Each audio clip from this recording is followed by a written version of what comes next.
Hoje nós vamos falar sobre visita domiciliar. Dentro do serviço social, existem 3 dimensões importantíssimas para o desenvolvimento do nosso trabalho. Essas 3 dimensões são dimensão teórico-metodológica, ético-política e técnico-operativa. Dentro da dimensão técnico-operativa, existem os instrumentos que estão à nossa disposição para o nosso fazer profissional. Hoje nós vamos falar de um desses instrumentos, que é a visita domiciliar. A visita domiciliar ela é considerada por alguns teóricos como um instrumento face a face ou um instrumento direto, que é aquele onde nós lidamos diretamente com o usuário em sua residência, em loco, conhecendo ali a sua realidade. Eu quero contextualizar historicamente para vocês a respeito da visita domiciliar. Não é algo novo, na verdade ela vem desde a gênese do serviço social, desde o início da profissão já carrega em si esse instrumento que é a visita domiciliar. Só que no início, a visita domiciliar ela era usada como um instrumento de controle moral. Ela era usada para fiscalizar aquilo que as pessoas faziam fora do seu ambiente de trabalho. Ela tinha um cunho fiscalizador, um cunho conservador, era uma verdadeira invasão de privacidade. Essa visita domiciliar ela era usada para controlar as pessoas. Nós aprendemos durante a nossa graduação que, especialmente na era fordista, as assistentes sociais elas eram contratadas por essas empresas para fiscalizar mesmo, para ver como que os funcionários viviam fora do ambiente de trabalho, como que eles gastavam seu dinheiro, como que eles viviam, se esbanjavam, qual era a forma que eles viviam ali fora do seu ambiente de trabalho e se eles estivessem vivendo esbanjando e gastando de forma indevida, provavelmente eles iam precisar da ajuda da empresa, né? Então, para a empresa prevenir-se disso, eles enviavam então essas mulheres, as assistentes sociais, mas para que elas pudessem fiscalizar, policiar quais eram as atitudes deles e como eles faziam com o salário, como eles gastavam. Então era meio que um tom policialesco ali, sabe? Era um controle moral em cima das pessoas para saber o que elas faziam fora do seu ambiente de trabalho. Por muitos anos, as assistentes sociais e a visita domiciliar carregou esse estigma de controle, esse estigma de invasão de foro íntimo, que é a residência das pessoas, são seus lares. Mas a visita domiciliar, ela não tem esse cunho fiscalizador para controle moral das pessoas. Pelo contrário, a visita domiciliar ela é um instrumento viabilizador de direito. É a partir da visita domiciliar que nós conhecemos a realidade social daquelas pessoas e vamos ver quais são as formas que nós podemos intervir para o enfrentamento das questões sociais que estão ali postas ali naquela família, naquele usuário, naquela residência que nós estamos visitando. A visita domiciliar ela não é para fiscalizar a vida de ninguém, não é para controlar a vida dos usuários. Nós não podemos expor as pessoas em situação vexatória. A visita domiciliar não é uma forma de controle. A visita domiciliar é um meio de viabilização de direitos. A visita domiciliar nos permite conhecer com profundidade aquela realidade social. Quando nós fazemos uma visita domiciliar, a intenção é identificar quais são as expressões da questão social, quais são as vulnerabilidades, quais são as debilidades e também identificar as potencialidades daquelas famílias ou daquele usuário. Então, a nossa visita não é controladora, a nossa visita é um meio de viabilizar o direito para aquelas famílias. Infelizmente, esse estigma ainda é carregado por muito tempo, durante a nossa profissão e infelizmente a gente ainda vê algumas práticas dessa com um cunho coercitivo aí fiscalizador. Olha o que aconteceu, por exemplo. Outro dia uma pessoa ouviu que eu sou perita e ela falou, você é a perita que vai na residência e tal, e a gente começou a conversar, eu falei, sim, eu faço visita domiciliar. E essa pessoa compartilhou comigo uma situação muito delicada que aconteceu com ela, para não dizer constrangedora, Ela me disse que ela havia ido comunicar um equipamento da assistência social que o filho dela tinha ido embora e que ela não contava mais com a renda desse filho. E aí ela disse que a pessoa responsável foi na residência dela para fazer a visita domiciliar e conhecer a realidade, e essa pessoa abriu até o guarda-roupa, abriu gavetas no guarda-roupa para ver se de fato não tinha mais pertences do filho dela naquela residência. E eu fiquei assim chocada, porque quando ela disse que abria armário, abria geladeira, eu já fui ficando assustada, mas quando ela falou que a pessoa abriu o guarda-roupa, gente, isso é uma fiscalização policialesca, é uma fiscalização quase que coercitiva. Como que uma pessoa vai abrir o guarda-roupa, a gaveta, para ver se de fato não tem pertences da pessoa ali? Aí você pode dizer, ah, Regiane, mas a pessoa podia estar enganando, a pessoa podia estar inventando, e, enfim.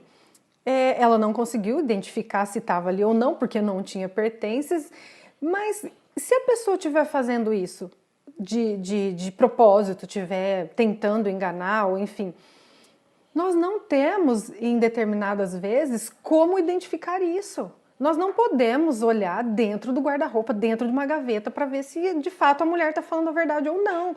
Isso, para mim, já caracteriza uma discriminação.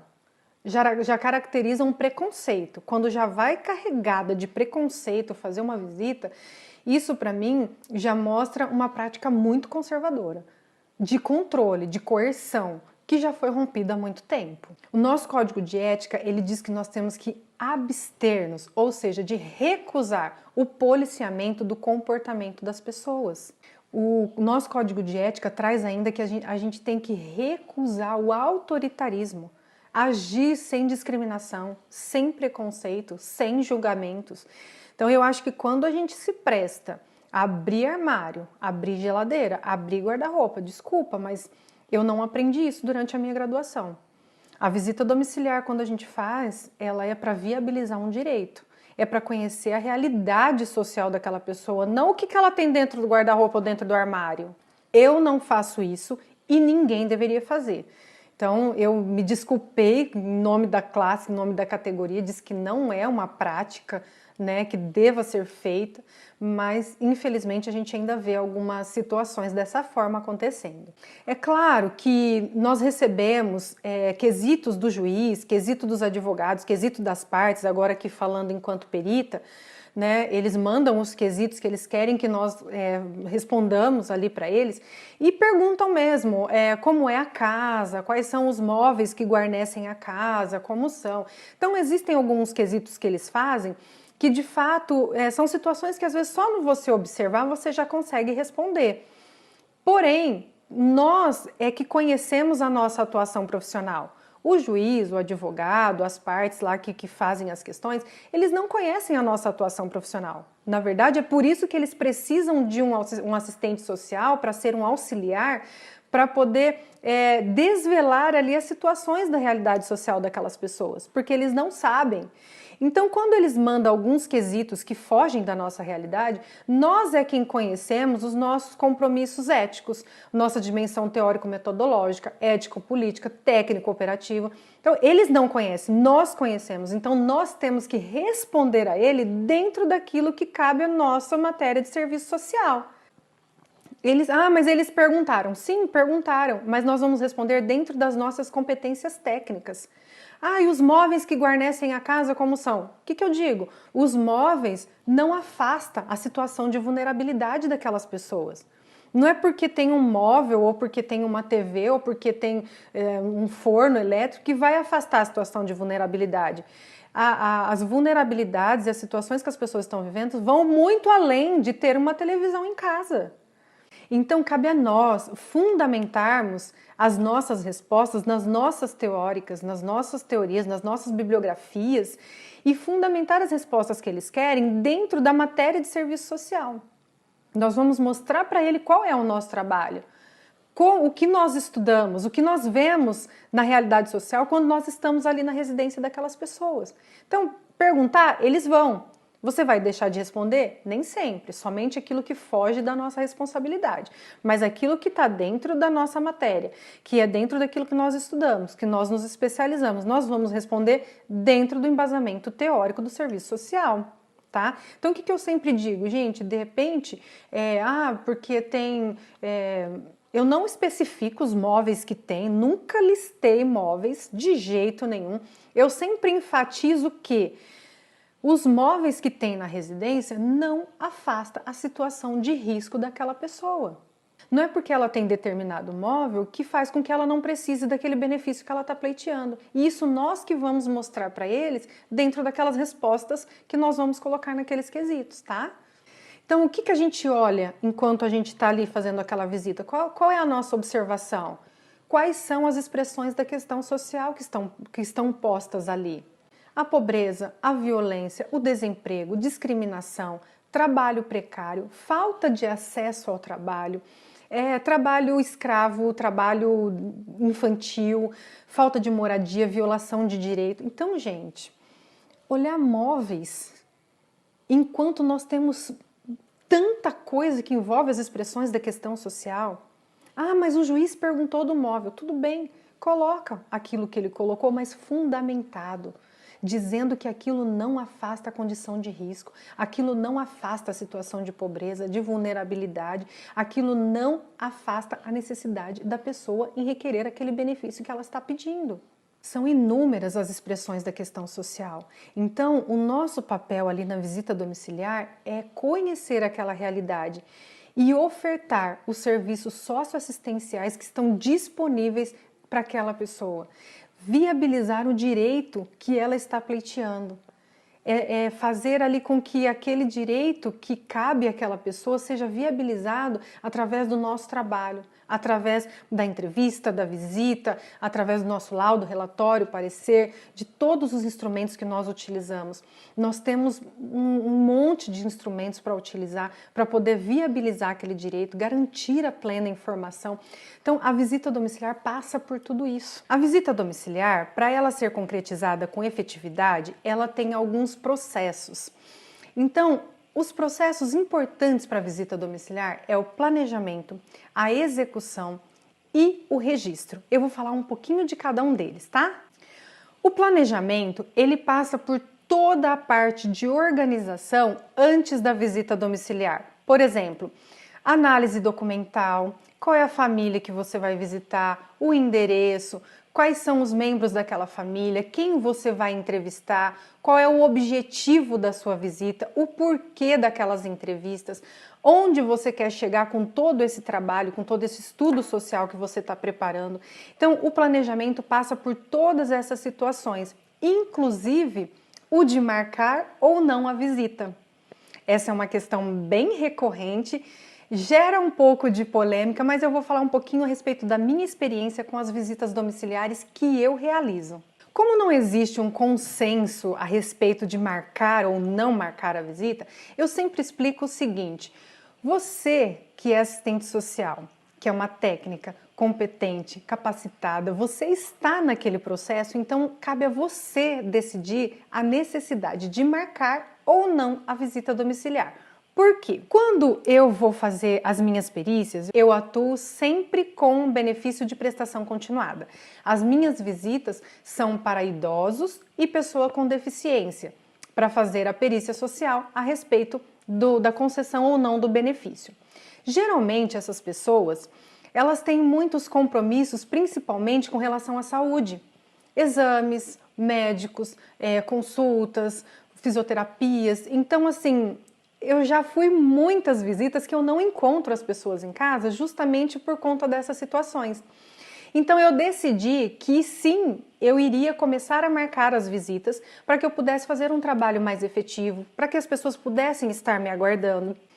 Especialmente agora em época de pandemia, eu procuro também saber se ninguém está com problemas de saúde, com sintomas de gripe, se eles não estão cumprindo ali uma quarentena específica por conta de ter contato com alguém contaminado com a Covid. Eu já peço para fazer a separação dos documentos.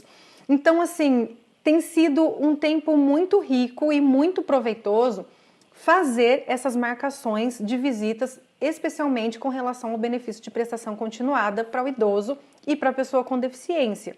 Porém, eu não sei qual é o tipo de processo em que você atua. Então, cabe a você estudar o processo, estudar ali as demandas da sua visita domiciliar e saber se de fato é importante você marcar e chegar ali com tudo já organizado, com tudo preparado, família te esperando, ou se é importante em algum momento você sim chegar de surpresa. Porque pode ter algum tipo de processo que é importante você chegar ali sem que as pessoas estejam te esperando. Então, eu sempre deixo a critério de quem está no processo. Você vai saber qual é a necessidade de marcar ou não. As perícias que eu tenho feito, como são benefícios de prestação continuada, eu sempre tenho marcado. Já aconteceu, por exemplo, de eu não marcar e eu chegar na residência, a pessoa ter ido ao médico, ter mudado de casa, nasci dentro da cidade mesmo, ter mudado de cidade e já teve uma visita que eu fiz que a mulher já tinha mudado de estado. Então, se eu tivesse tido esse cuidado de ligar antes e marcar, talvez eu não teria perdido essas viagens. Então, são experiências que aconteceram comigo que eu estou contando para que seja uma experiência para você também, para que você possa se prevenir, né? Dentro, claro, das possibilidades, né, gente? Porque tem casos que eu não consigo marcar. Às vezes eu consigo o número do telefone, eu ligo, eu tento mandar mensagem e não consigo. Nesse caso, eu vou sem marcar mesmo, mas sempre que eu posso, sendo o processo de benefício de prestação continuada, eu marco. Agora, depende do processo em que você está atuando. Você vai ver e sentir aí a necessidade de chegar com tudo organizadinho, tudo pronto, ou de chegar de surpresa sem que ali a pessoa esteja te esperando, ok? A parte da execução é a parte prática da visita domiciliar.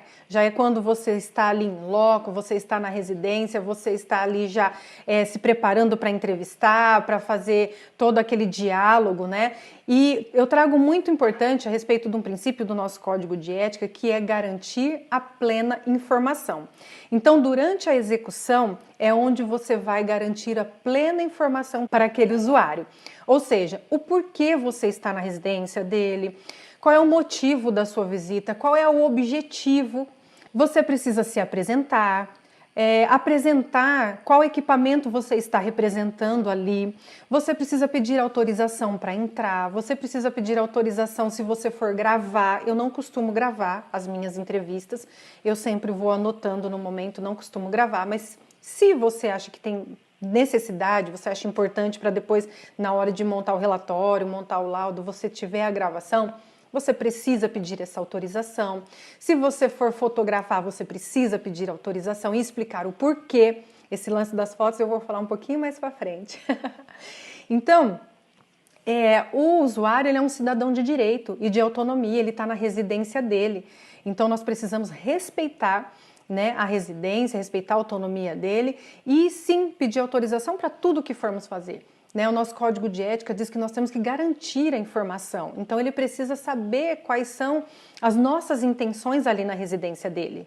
A abordagem ela sempre tem que estar centrada no diálogo e você também é nesse momento que você consegue estabelecer um vínculo com aquele usuário ou com aquela família. Então, a partir do momento que você demonstra respeito com a família, você se apresenta, você diz o porquê você está ali, qual é o seu objetivo, você cria um vínculo e você consegue fazer uma visita domiciliar que vá realmente conhecer aquela realidade e identificar quais são os meios de intervenção naquela família. Eu vou compartilhar com vocês uma história que aconteceu recente comigo com relação à criação de vínculos. Eu fui fazer uma visita domiciliar para concessão de benefício de prestação continuada para um rapaz que tem deficiência intelectual. O caso dele é retardo mental leve ou médio, não me lembro. E no processo estava escrito que morava o rapaz, a mãe e o pai. Essa visita eu não conseguia marcar porque eles não me atendiam e aí eu fui na visita sem marcar. Quando eu cheguei na residência, ainda uma das filhas que me atendeu, ela disse, a senhora chegou num momento muito delicado. E eu falei, o que houve, né? E aí ela disse assim, o meu pai acabou de falecer. Olha que situação delicada, gente. Eu não sabia o que fazer na hora.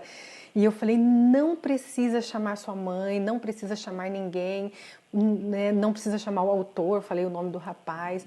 A mãe dele era a curadora dele, né? Porque ele não tinha condições nem capacidades intelectuais ali para representar num processo, então a mãe era a curadora.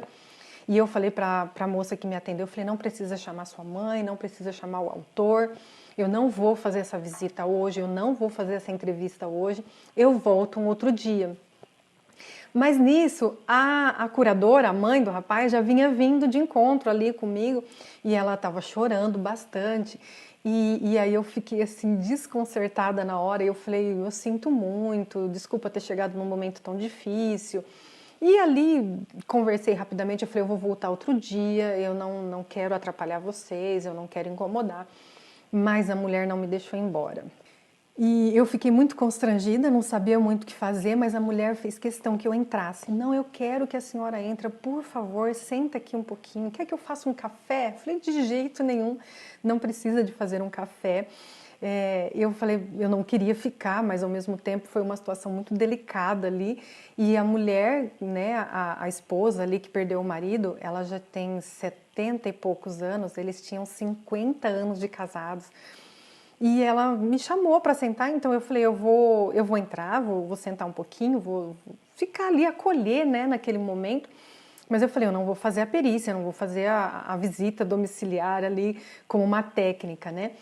E aí eu sentei ali na área mesmo e eu comecei a ouvir ela conversar e ela contar, e falou da situação do marido, 50 anos de casado, falou do falecimento, chorou bastante. Então ali eu acabei utilizando, gente, também todas as nossas técnicas ali de visita domiciliar, né? Todos os nossos instrumentos técnicos, que foi o acolhimento, que foi a escuta ativa, a escuta qualificada, né? Conversei, pude acolher e observar toda a situação, acompanhar todo aquele momento tão difícil daquela família. E foi tão interessante que eu não faria a visita técnica, mas o fato de ter criado aquele vínculo, aquele acolhimento, o que aconteceu? Durante o tempo que eu fiquei sentada ali um pouquinho com ela acabou me falando todo o que eu precisaria saber. Ela acabou compartilhando comigo ali praticamente todas as respostas dos quesitos que eu precisava, né? Então foi um tempo assim diferente para mim, porque eu nunca tinha passado por uma situação dessa. Eu pude acolher aquela mulher, acolher aquela família. Eu falei que eu voltaria um outro dia, mas não precisou, porque na verdade ali o fato de termos criado aquele vínculo naquele momento, aquela atenção que eu dei para aquela família naquele momento, ela acabou falando e me contando todas as coisas que eu precisava saber. E é claro que depois, no meio da semana, dei uma ligadinha para saber como é que eles estavam e tal, mas não precisei voltar para fazer a perícia, né, em si, porque eu tinha conseguido ali, através da observação, da escuta, do acolhimento, entender e compreender aquela realidade, aquela situação, e pude montar o meu laudo ali, mesmo sem ter feito uma visita tão técnica, né? E eu consegui, então, fazer ali o meu laudo, que agora é a parte do registro, né? Que é a terceira etapa da visita domiciliar, o planejamento, a execução e o registro. Quanto ao registro, uma coisa que eu deixo sempre claro aqui para vocês, que é importante, quando você vai planejar a visita, você já vai ter que saber qual é o objetivo da visita, correto? Então, a partir do objetivo da visita é que você vai saber qual documento você vai produzir. Por exemplo, se você está fazendo a visita domiciliar para o judiciário, você vai produzir depois um laudo social. Se você está fazendo para algum outro equipamento da assistência social, você vai produzir um relatório social. E são nesses documentos que você vai registrar aqueles dados que foram coletados durante a visita domiciliar. Agora nós vamos para o último tópico, aqui falando ainda a respeito da visita domiciliar, que é uma parte muito importante, que sempre também me perguntam, é muito recorrente. E como não existe um consenso, nós vamos conversar um pouquinho a respeito do assunto. Foto, colocar ou não colocar? Tirar a foto ou não tirar a foto? Eu sempre parto do princípio de que, qual o objetivo dessa foto? É pertinente colocar essa foto? Você vai colocar essa foto porque o juiz mandou, porque faz parte do processo, ou você vai colocar essa foto porque você, como uma profissional capacitada e técnica, entendeu que aquela foto é capaz de mostrar uma realidade que de repente palavras não serão possíveis ou suficientes para demonstrar. Eu sempre parto do princípio também de que essa foto ela vai aproximar o usuário daquele direito que ele está pleiteando.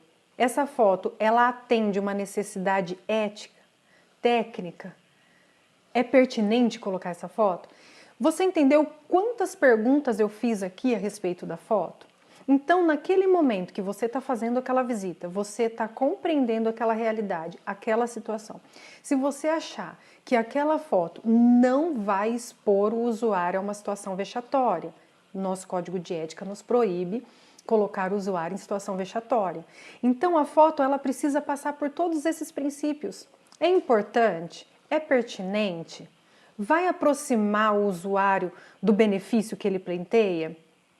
Não vai expor a uma situação vexatória? Você acha que aquela foto vai de fato ilustrar aquilo que você está querendo dizer? É importante para viabilizar um direito? Então sim. Quando as minhas respostas, na maioria das vezes, são sim, eu coloco as fotos. Eu não tiro foto de pessoas, jamais tirei foto de pessoas ou de crianças. Mesmo quando eu vou fazer trabalhos fora da assistência social, doar alguma coisa, levar algum mantimento, alguma roupa, especialmente nessa época de pandemia, nós trabalhamos muito dessa forma, eu jamais tirei uma foto para postar em rede social. Tomem cuidado com isso. Tá? Às vezes a gente vai estar ali explorando uma situação para tirar uma foto, para mostrar algo que a gente está fazendo. Não. Então, especialmente na perícia, no nosso trabalho de peritos, ou assistentes sociais que vão fazer visitas domiciliares, se precisar colocar uma foto, passa por esse crivo, faça essas perguntas, tá? Para que a gente não coloque o usuário em situação vexatória, para que a gente não coloque uma foto por colocar, mas para que a gente faça com que essa foto possa aproximar essa viabilização de direitos. Outro dia eu fiz uma visita domiciliar em uma residência muito precária, muito simples, e cada vez que chovia, inundava e aí ela perdia um pouco daquilo que ela tinha. Quando chovia, inundava, então era uma situação muito precária e palavras ali talvez não conseguiriam expressar tudo o que eu queria dizer a respeito daquela situação. Então sim, fiz umas fotos daquela situação tão precária de moradia, um lugar tão de difícil acesso. Então eu fiz umas fotos mostrando de fato quais são as expressões da questão social, quais são as vulnerabilidades daquele ambiente, daquele território, daquela situação. Então, sem exposição desnecessária, sem fotografar pessoas, sem fotografar coisas que vão deixar a pessoa numa situação vexatória. Então, sempre pense a respeito disso, pondere a respeito disso. Como não há um consenso colocar ou não colocar fotos, nós precisamos ter esse cuidado, essa capacidade técnica de avaliar a situação e ver a necessidade de colocar essa foto desde que ela esteja expressando as vulnerabilidades, desde que ela esteja aproximando mesmo o usuário daquele benefício que ele está pleiteando. Agora eu quero passar para alguns pontos bem práticos, assim, bem interessantes, que a partir das experiências que eu tive de visita domiciliar, eu acho pertinente dizer isso a você, mas antes eu quero deixar bem claro, cada um vai do jeito que achar melhor, cada um vai do jeito que se sente bem, tá? Não é regra, cada um vai do jeito que quiser, mas o que eu quero deixar para vocês? Usem roupas confortáveis, usem calçados confortáveis. Existem lugares de muito difícil acesso, existem lugares que às vezes você não vai ter onde sentar, vai ter que passar bastante tempo em pé. Então você, estando assim vestida e calçada confortavelmente, você vai conseguir fazer um bom trabalho aí sem ter muitos desgastes, vamos dizer assim. Não precisamos ir muito produzidos, muito cheio de coisas assim, porque a gente visita pessoas muito simples, pessoas muito humildes, são lugares de muita vulnerabilidade e isso pode acabar constrangendo o usuário, isso pode acabar deixando o usuário um pouco desconcertado. Eu já vi pessoas que ficavam constrangidas, envergonhadas por conta da sua situação e acham que nós somos assim uma autoridade, que nós somos pessoas que estão ali para reparar, para ver aquilo que eles estão fazendo. Então, tomem só esse cuidado, como eu disse, cada um vai do jeito que quiser. Porém, vai uma opinião aqui para que a gente possa se solidarizar da situação daquelas pessoas e chegar de uma forma que não vá constranger a pessoa que está nos recebendo em sua casa.